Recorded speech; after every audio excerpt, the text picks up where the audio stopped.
अंतरा के जवाब से मिस्टर शैडो सहमत नहीं था।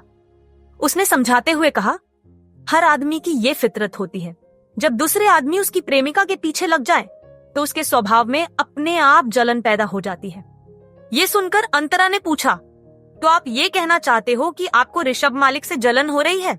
इसके जवाब में मिस्टर शैडो ने कहा, मुझे इतनी जलन हो रही है कि कहीं मैं पागल ना हो जाऊं। ये सुनकर अंतरा ने कहा, लेकिन आप और ऋषभ तो। इतना बोलकर अंतरा चुप हो गई। वो कहना चाहती थी कि तुम दोनों तो भाई हो।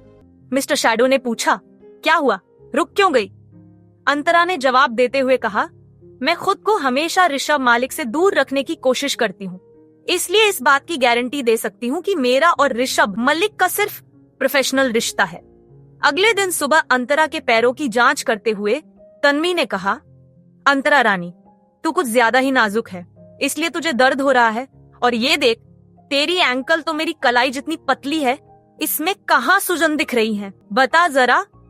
ये सुनकर अंतरा को ख्याल आया कि मिस्टर शैडो के हाथों में तो जादू है। उन्होंने आज सुबह भी निकलने से पहले उसके पैरों की मसाज की थी और जाने से पहले उसके सूजन वाले हिस्से को गर्म टॉवल से सेकने की सलाह दी थी। तन्वी ने अंतरा से पूछा, और तुम कह रही हो कि उसने तुम्हें मसाज भी दिया था? इतना कहने के बाद तन्वी ने मजाक करते हुए कहा, पता कर लेना, कहीं उसका कोई स्पा तो नहीं है जो इतना अच्छा मसाज देना आता है उसको।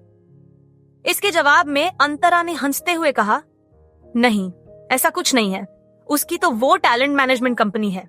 ये सुनकर तन्वी ने चौंकते हुए कहा, मतलब विक्रांत ग्रोवर ही सच में मिस्टर शैडो है?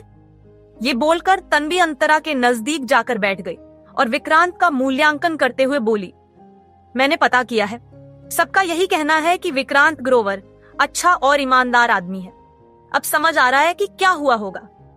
देख, विक्रांत ग्रोवर हमेशा मॉडल्स और सेलिब्रिटीज से घिरा रहता होगा और एक दिन तंग आकर एक नेक दिल औरत की तलाश में निकला होगा और फिर उसे तू मिल गई।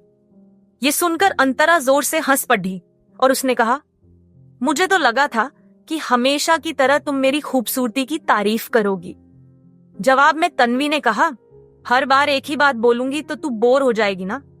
उसके बाद तन्वी को अचानक कुछ याद आया और उसने एक्साइटेड होते हुए अंतरा से कहा, अरे तुझे पता चला, रुद्र ने उस डायन गायत्री की काफी सारे लोगों के सामने इंसल्ट कर दी।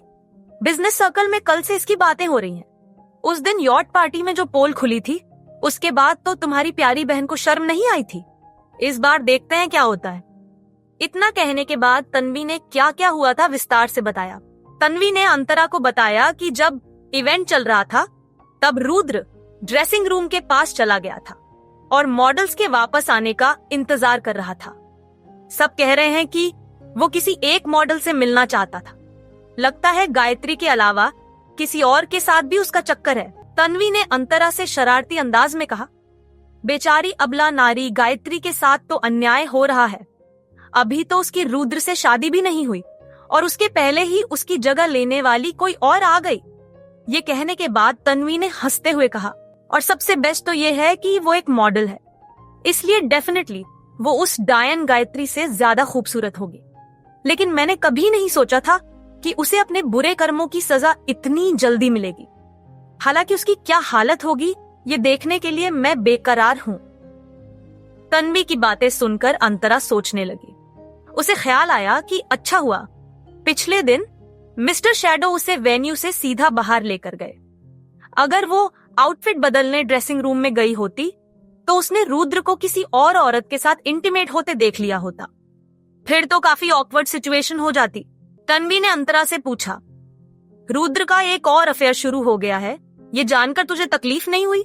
इसके जवाब में अंतरा ने कहा कि बिल्कुल नहीं, अब उन लोगों के बारे में सुनकर मुझे कुछ फील ही नहीं होता। ये सुनकर तन्वी ने ताली बजाते हुए कहा, इसका मतलब ये है कि तू उस गद्दे को भूलकर अपनी लाइफ में मूव ऑन कर रही है। मैंने बोला था कि तुझे रुद्र से कोई अच्छा आदमी मिल जाएगा। मैंने सही कहा था। मिस्टर शैडो बेस्ट चॉइस है।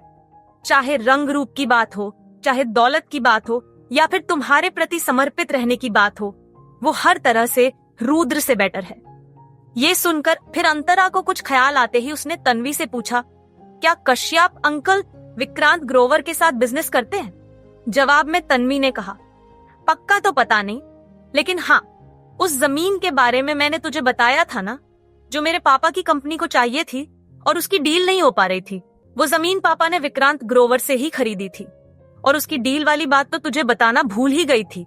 आगे की कहानी जानने के लिए देखिए अगला एपिसोड सिर्फ पॉकेट FM के YouTube चैनल पर, और मिस्टर शैडो के सारे एपिसोड्स को सुनने के लिए डिस्क्रिप्शन में दी लिंक से डाउनलोड करें पॉकेट FM ऐप।